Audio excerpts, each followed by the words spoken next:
Hey guys, Katie Bertrand here. I am going to be teaching you how to fix those embroidery screw-ups.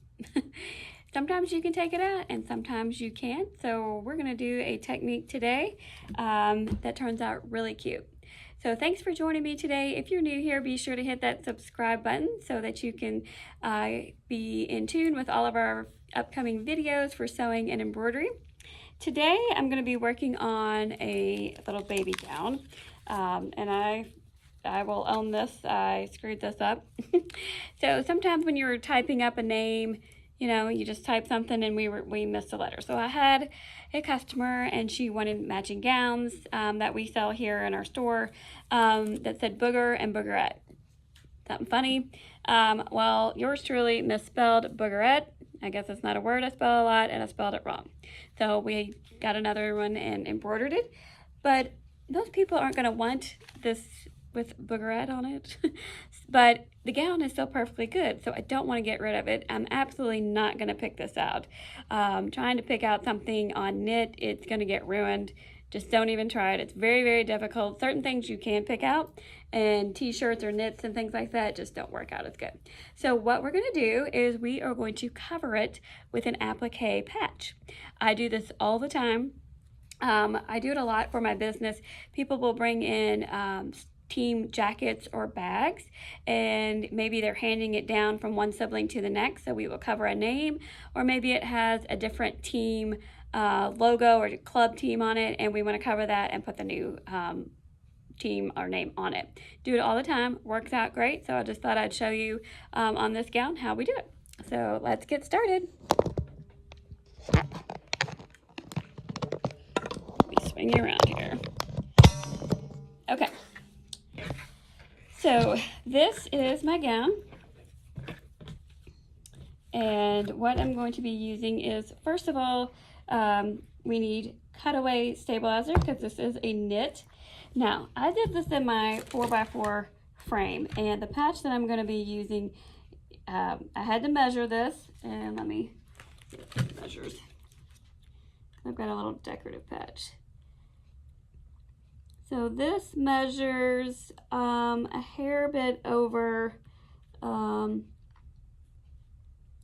inches, or I'm sorry, 3.5. So my design is just under 4 inches, but to be sure, so I did use the 4x4 frame for my embroidery machine. So I'm actually going to use this other one, and I forgot how wide this is. This is like a 6x6.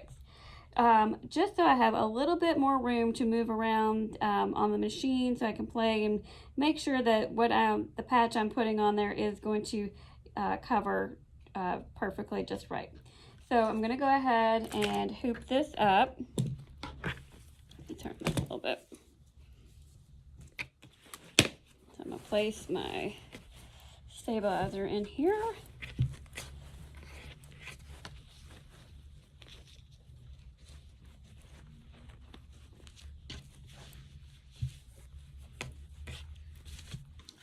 So I'll lay the stabilizer in there and get it flat. Then I'm going to put my hoop in here.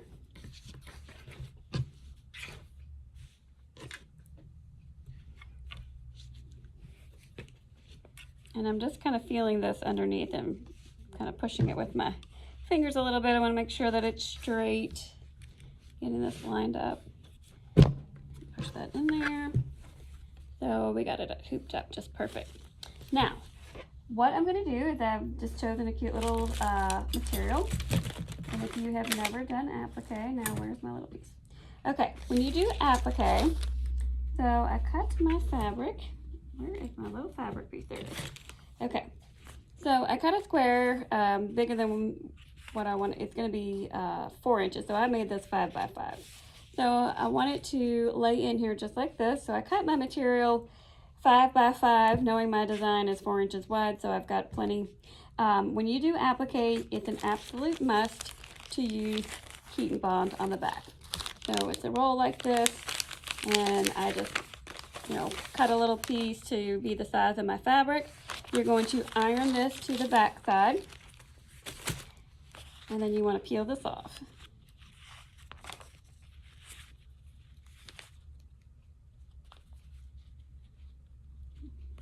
Oh, I broke my nail. Now I can't get a hold of anything. There we go. So peel this off. So I don't know if you can see it's shiny, so it leaves an adhesive on it.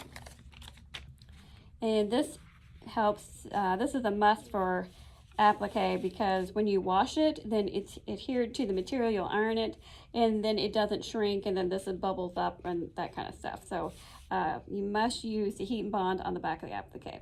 Now I'm just going to lay this in here, and we'll go over to the machine and we'll pull up our design, and then we're going to trace it out. So let me put this on the machine, and then I'll bring the camera over there. Okay. So this is my design. This is going to be the applique patch. I've got this loaded in the machine, and my fabric is just laying right in there. So first thing I want to do is, actually I'm going to take this off. On this machine I have a camera option. I'm going to trace this out first, because I want to make sure that it is going to cover the text that I'm trying to cover. So I want to line this up and get it in the center. And then I'm going to do a trace out, and I'm going to watch it on the screen.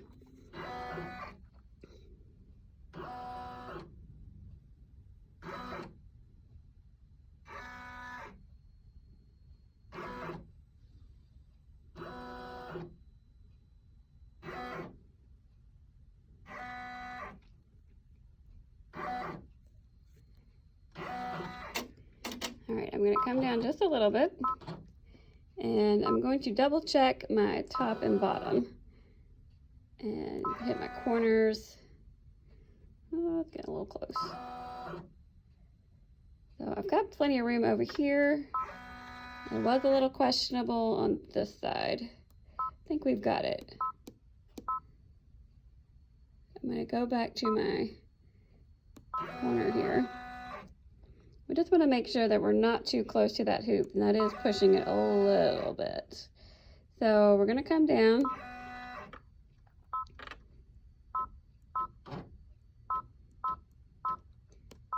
So I'm moving this in the hoop. Okay, that should be plenty. Checking my sides.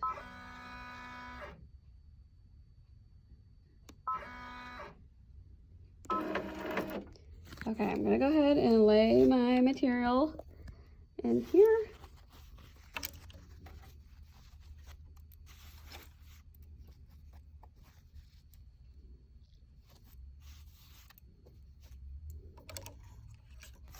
Now the first thing it will do is do a tack down, and hopefully I've got this.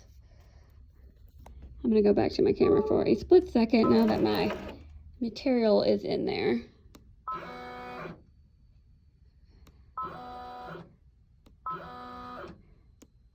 I'm just making sure that my material is going to catch. We want to move that up just a little bit.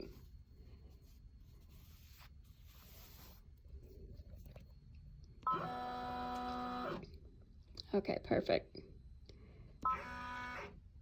All right. I'm just making sure this is up far enough just to catch those corners good.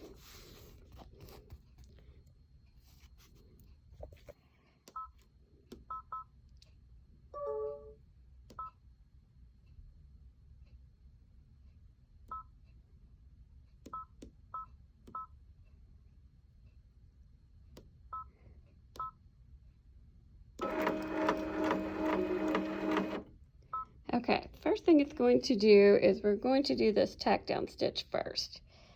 So we're going to go ahead and start that. This will confirm that we do have it in the right spot. And if it doesn't, we'll have to unstitch it and take it off.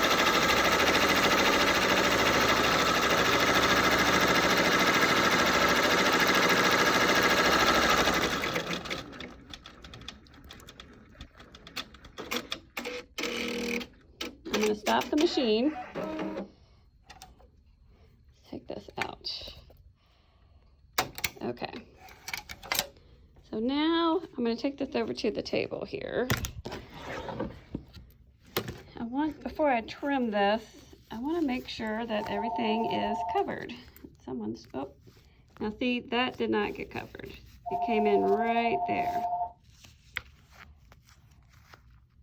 right there. So what I'm going to do is I'm going to have to unstitch this and take it off. I'm going to try to make my design just a little bit wider.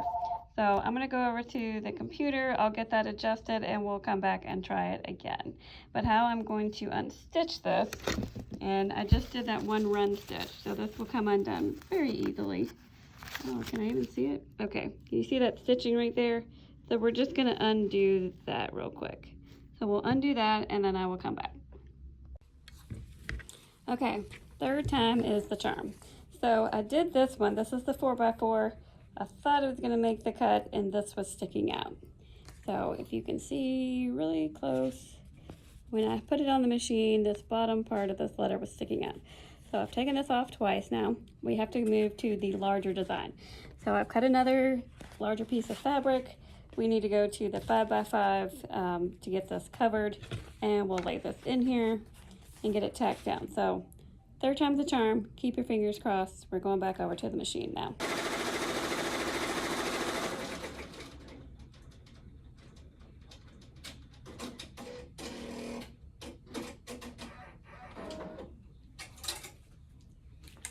Okay, so we've done the tack down stitch. That's the first run. Now I'm gonna lift this up, and I'm checking, and I'm pretty sure we got it caught. So if you can see that, I'm not seeing any of the embroidery coming out. So we're gonna go ahead and trim this. Okay, and as you can see, this is much larger than our first go around. Well, actually that should be that way. But so we've extended, it just needed to be bigger. I'm gonna go ahead and trim this using double curved applique scissors. These are my absolute favorite. They're very sharp. They have a nice point on them. They're also helpful if you have to take out some stitching. Get that little point under there. But I highly recommend them. The ones that I have are made by Ginger. I have bought a generic brand that was not as good, so make sure you, the other kind of scissors I like a lot are the brand Kai, and I'm not sure if they make double curve. They might. So I would try either Ginger or Kai, and I'll post that in the descriptions, link to that. Okay, so it's all nice and covered. No embroidery showing underneath here.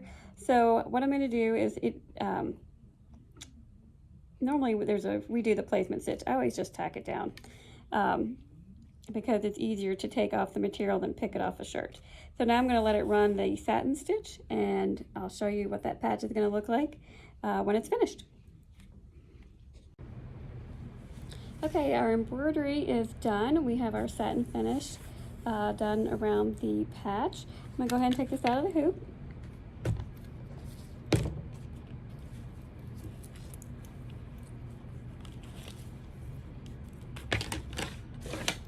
And we want to trim, turn this inside out, we want to trim all of this. This is cutaway, so it's not the tearaway because it is a knit, so you want to use the cutaway. And just trim closely to it. And as you wash this, I know a lot of people are concerned about baby outfits, it might be scratchy. The stabilizer really does soften up, and you don't notice it.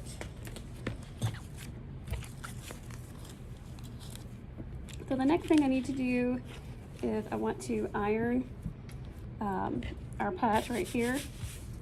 Because as you can see, there's a little bit of a bubble to this.